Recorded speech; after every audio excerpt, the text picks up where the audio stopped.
हम जनता दल यूनाइटेड नीतीश कुमार जी के नेतृत्व में पुनः एक बार एनडीए में अपनी आस्था का इजहार करता है और हम एनडीए में ही बने रहेंगे। We are in NDA. NDA की लगातार तीसरी बार सरकार बननी तय है। तेजस्वी यादव के साथ एक फ्लाइट में पटना से दिल्ली आए नीतीश कुमार हो या फिर 5 साल तक मुफलिसी में रहे चंद्रबाबू नायडू, जिनके दोनों हाथों में आज लड्डू है। इन दोनों नेताओं ने एनडीए सरकार को अपनी पार्टियों का समर्थन पत्र सौंप दिया है, यानी एनडीए की सरकार बननी तय है। प्रधानमंत्री नरेंद्र मोदी भी राष्ट्रपति को इस्तीफा दे चुके हैं और 8 जून को वो तीसरी बार प्रधानमंत्री पद की फिर से शपथ ले सकते हैं।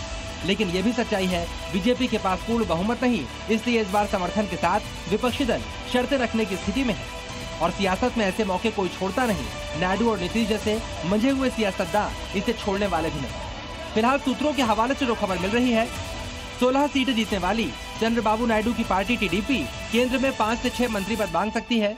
बड़े विभागों पर भी टीडीपी का दावा मजबूत है।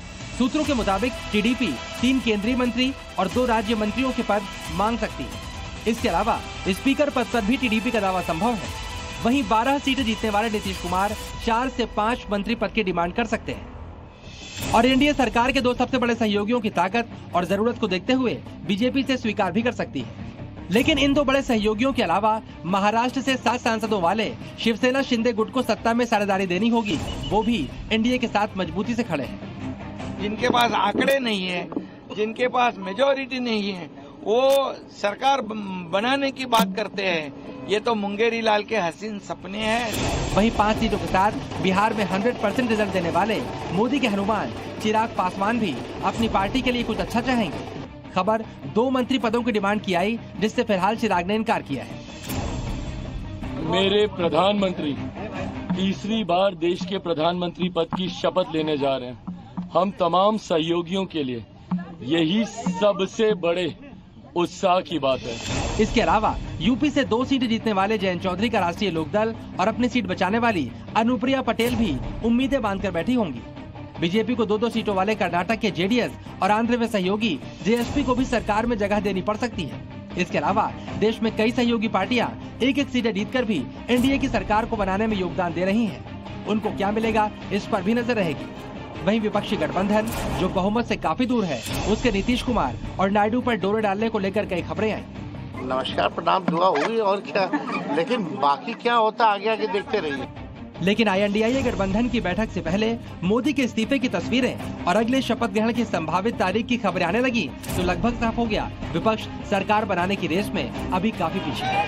ब्यूरो रिपोर्ट, जी मीडिया। तो इस वक्त की बड़ी खबर तो यह है कि जेडीयू और टीडीपी ने सरकार को समर्थन दे दिया है, यानी एनडीए सरकार बननी तय है। 7 तारीख को सरकार बनाने का दावा भी पेश किया जाएगा। लेकिन अगर टीडीपी एनडीए का साथ छोड़ देती है तब भी सरकार बन जाती। कैसे, जरा अंक गणित आपको बता दें। एनडीए के पास इस वक्त कुल सीटें हैं 292 और 292 सीटों में से टीडीपी की हिस्सेदारी है 16 की। अगर टीडीपी पाला बदल देती है तो एनडीए के पास 276 सीटें बच जाएंगी और वो भी बहुमत से 4 सीटें ज्यादा होंगी और इस स्थिति में एनडीए की सरकार बनी रह सकती है। इसके अलावा एक सिचुएशन ये भी हो सकती है कि जेडीयू अगर एनडीए का साथ छोड़ दे तो क्या सरकार को कोई दिक्कत होगी, जरा इसको भी समझ लीजिए। 292 सीटें, इसमें से जेडीयू की 12 सीटें। जेडीयू अगर पाला बदल दे तो एनडीए के पास 280 सीटें रहती हैं, यानी कि बहुमत से 8 सीट ज्यादा और एनडीए की सरकार बनी रह सकती है। हाँ, दिक्कत तब हो सकती है जब ये दोनों नेता एक साथ